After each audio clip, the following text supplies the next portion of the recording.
Assalamualaikum warahmatullahi wabarakatuh. Bertemu kembali dengan saya M. Nur Aini Solihat.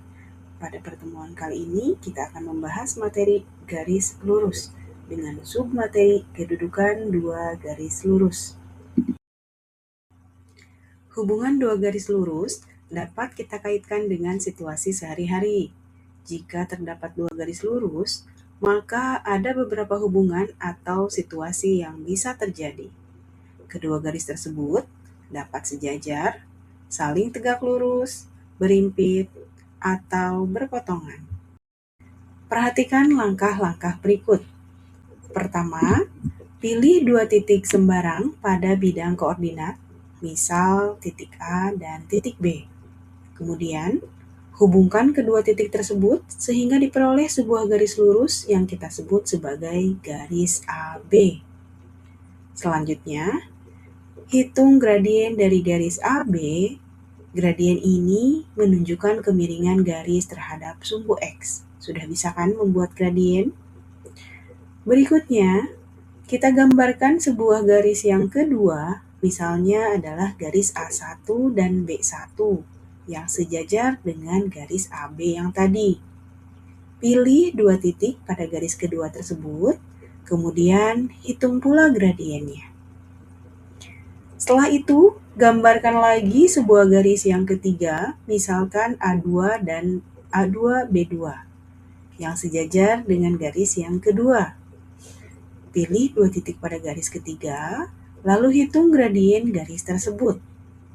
Nah, dari ketiga garis yang telah digambar, perhatikan kedudukannya.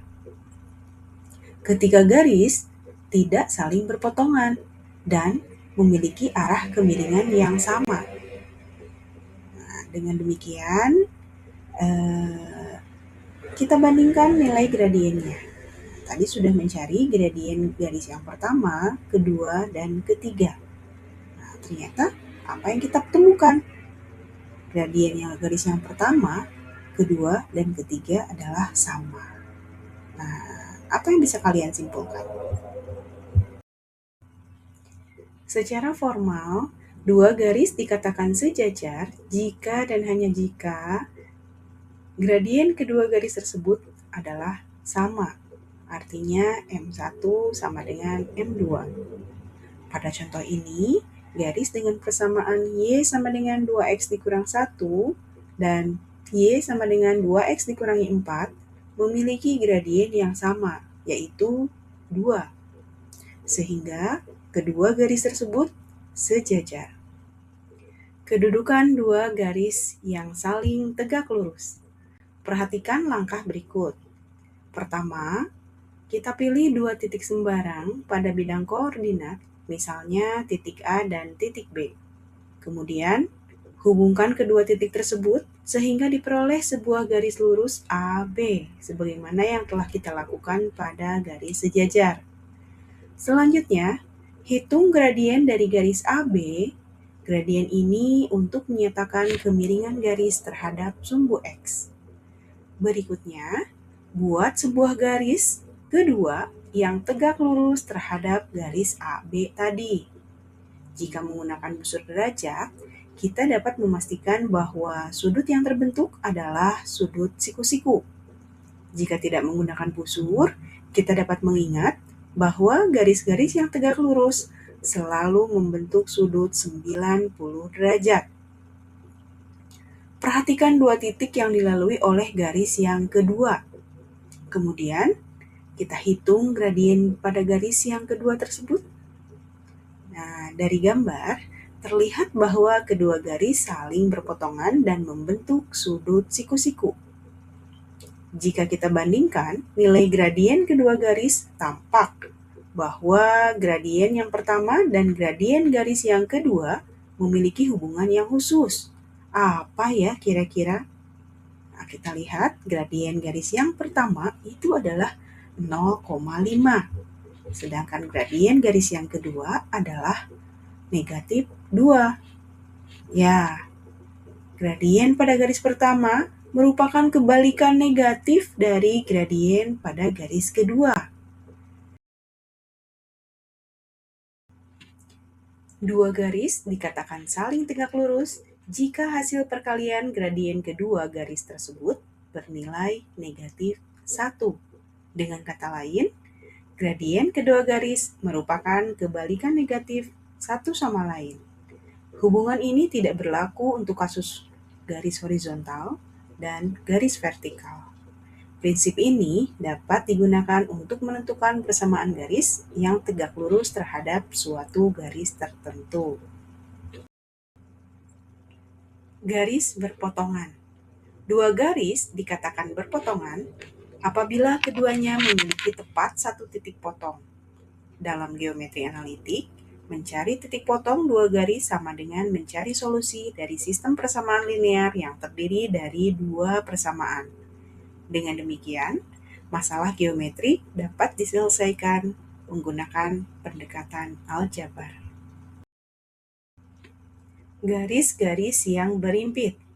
Dua garis dikatakan berimpit apabila keduanya terletak pada satu garis lurus yang sama.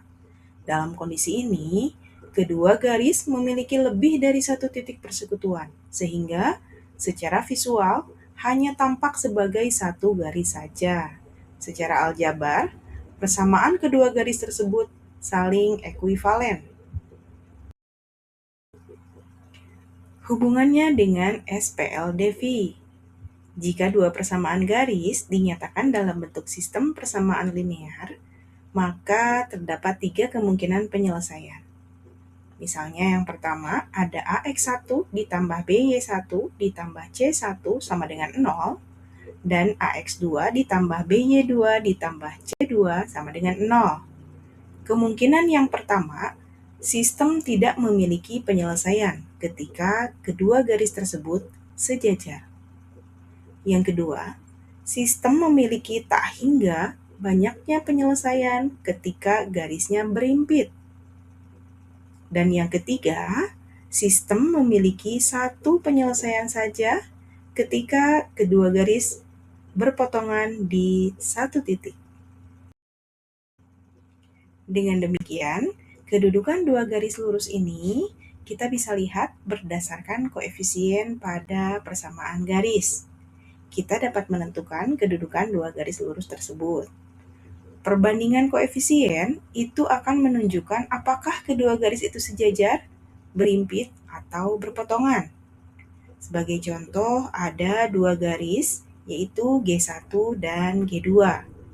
Ketika G1 memiliki A1X ditambah B1Y ditambah C1 sama dengan 0, sedangkan G2 itu A2X ditambah B2Y ditambah C2 sama dengan 0, maka ketika A1 berbanding A2 itu sama dengan B1 berbanding B2, namun tidak sama dengan C1 berbanding C2, sudah dipastikan bahwa kedua garis tersebut sejajar. Jadi hanya koefisiennya saja yang berbeda. Nah, ketika A1 berbanding A2 itu sama dengan B1 berbanding B2 dan sama juga dengan C1 berbanding C2, maka sudah dipastikan kedua garis tersebut berimpit.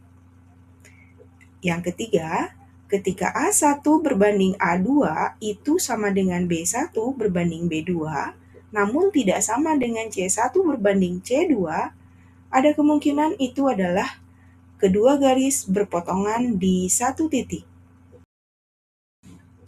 Sebagai latihan, silakan kerjakan soal-soal berikut untuk memperkuat pemahaman mengenai kedudukan dua garis lurus. Soal-soal ini mencakup kasus garis sejajar, tegak lurus, berpotongan, serta penerapannya dalam sistem persamaan linear. Demikian pembahasan mengenai kedudukan dua garis lurus pada bidang koordinat. Semoga materi ini dapat membantu Anda memahami hubungan antar konsep geometri dan aljabar. Terima kasih.